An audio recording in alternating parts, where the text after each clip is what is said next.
સાથીઓ જય ભીમ જય મૂળ નિવાસી આજે 25 ડિસેમ્બર ને એક અમરોલીની અંદર સુરતની અંદર અમરોલીના એક મનુ સમૃદ્ધિ દહનનો કાર્યક્રમ કરવામાં આવ્યો છે સમતા સૈનિક દળ ગુજરાત દ્વારા। એના સમતા સૈનિક દળના એક પ્રમુખ ભનુભાઈ ચૌહાણ અને બીજા એક સાથી મિત્રો જે કાર્યકર્તા અહીંયા ઉપસ્થિત છે, તો એ વ્યક્તિઓને કહું છું કે બે શબ્દો મનુ સમૃદ્ધિ દહન શા માટે કરવામાં આવ્યું છે અને એના શું કારણ છે એ વિશે બે શબ્દો કહેશે ભનુભાઈ।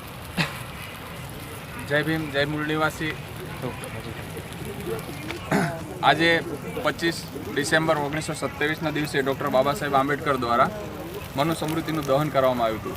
મનુ સમૃદ્ધિ એ શું છે? મનુ સમૃદ્ધિ તો પ્રથમ એ કે ભારતનું સંવિધાન જે લાગુ પડ્યું એના પહેલાં જે આ દેશની અંદર બ્રાહ્મણવાદી વ્યવસ્થા ચાલતી હતી, મનુ સમૃદ્ધિના હિસાબથી જે 4 વર્ણની અંદર બ્રાહ્મણ, ક્ષત્રિય, વૈશ્ય અને શૂદ્ર, જે ઉચ્ચ જ્ઞાતિના વ્યક્તિઓ જે શૂદ્રને કોઈ સ્થાન નથી આપતા, જે આ દેશના મૂળ નિવાસી છે, એસસી એસટી જેમને તો એ વર્ણ વ્યવસ્થાની અંદર સ્થાન પણ નથી, જે એ લોકોને તો અછૂતમાં ગણતા હતા વર્ણ વ્યવસ્થાની। અને બ્રાહ્મણોએ જે નવી વ્યાખ્યા, જે કાલ્પનિક શાસ્ત્રો ઊભા કરેલા છે, જેમ કે બ્રાહ્મણ છે એ બ્રહ્માજીના મુખમાંથી જન્મેલો છે, ક્ષત્રિય છે બાહુમાંથી જન્મેલો છે, વૈશ્ય છે પેટમાંથી અને શૂદ્ર છે એ પગમાંથી। તો આવી વર્ણ વ્યવસ્થા, ખોટી મનુવાદી જે વર્ણ વ્યવસ્થા હતી, એ વર્ણ વ્યવસ્થાના ભોગે જે શૂદ્ર સમાજ અતિ હેરાન હતો, એ આ બાબા સાહેબે આ મનુ સમૃદ્ધિને વાંચી અને જે આ અત્યાચારો અમારા સમાજ ઉપર વર્ષોથી થતા હતા, જે મનુવાદના અમે આજે પણ શિકાર છીએ। આ ભારત દેશની અંદર સંવિધાન લાગી ગયું, પણ માનસિક રીતે જે આજે પણ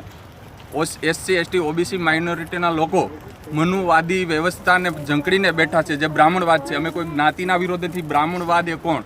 જેમ કે એસસી સમાજની અંદર જ્ઞાતિઓમાં વણકર સમાર, વાલ્મીકી જે વણકર છે એ સમારને નીચો માને છે, એ જ બ્રાહ્મણવાદ છે। જે બ્રાહ્મણવાદી વ્યવસ્થાની અંદર જે મનુ સમૃદ્ધિ નામનું જે ગ્રંથ છે, એ એમને જે ઊંચું જે પહેલાંનું સંવિધાન માનતા હતા, એ સંવિધાનની અંદર અમને કોઈ સ્થાન નહોતું, અને અમને જે સ્થાન મળ્યું આજે જે અમે બેલ્ટ બાંધીને જે જગ્યાએ અમારી પાછળ ખવણિયું હતું, એમ કે જવડો હતું, બાવળ હતું, એ જગ્યાએ આજે અમે બેલ્ટ બાંધીને ભાઈ એ ડૉક્ટર બાબા સાહેબ આંબેડકરની દેણ છે। તો એ દેણના પ્રતાપે જ અમે આજે સારી રીતે જીવી છીએ। તો આ ખોટી જે સડેલી વ્યવસ્થા હતી સંવિધાનની અંદર આર્ટિકલ 38ની અંદર જે લખેલી છે કે આ સડેલી વ્યવસ્થાને નાબૂદ કરી અને વર્ણ વ્યવસ્થા જે છે એને નાબૂદ કરી અને સમતા, બંધુતા અને સારી વ્યવસ્થા ઊભી કરી, જે ડૉક્ટર બાબા સાહેબ આંબેડકર દ્વારા જે ઊભી કરેલી છે, તો આ મનુ સમૃદ્ધિનું આજે અમે દહન કરીએ છીએ અને સમાજને સાચો રસ્તો બતાવીએ છીએ। જય ભીમ જય મૂળ નિવાસી।